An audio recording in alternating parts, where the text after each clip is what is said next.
Hello and welcome to Thought for August the 16th. Our readings are 1 Kings chapter 11, Jeremiah chapter 37 and Mark chapter 11.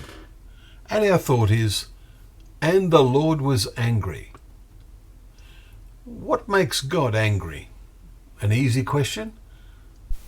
This heart-examining question was prompted this morning by our chapter 11 in 1 Kings.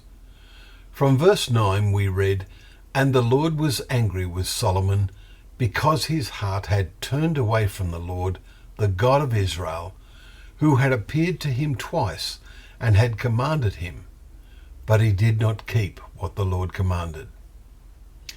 What a vital lesson for us, for all those who have read and absorbed into their hearts and minds the words and actions of the Creator of all things. We recall the principles Jesus bluntly stated. Everyone to whom much was given, of him much will be required. Luke chapter 12 verse 48.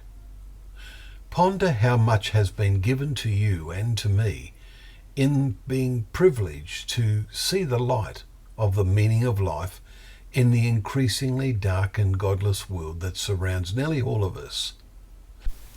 As a result of Solomon's failure in later years, our chapter today reveals how the Lord raised up an adversary against Solomon, Hadad the Edomite, we read in verse 14.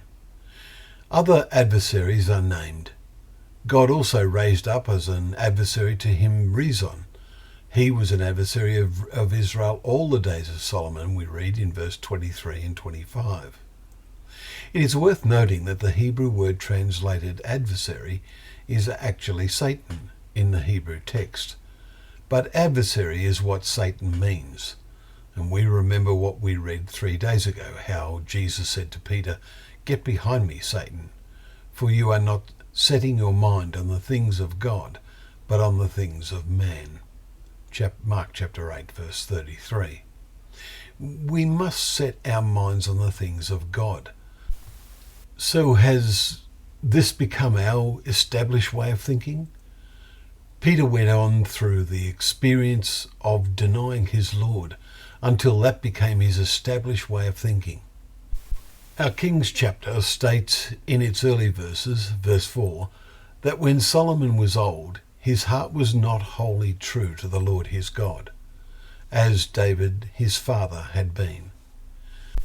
Here is a warning for us, perhaps most particularly for those who become highly thought of, as Solomon became. May it never be said of you and I, and that the Lord was angry because our hearts are turning away, maybe being distracted by the intense varieties of ways of living that surround many of us, as TV in particular constantly illustrates. Let us aim more than ever to set our minds on the things of God. Well, thank you once again for joining us for Thought for the Day, where together we can open up the pages of God's Word, remembering it is a lamp to our feet and a light to our path.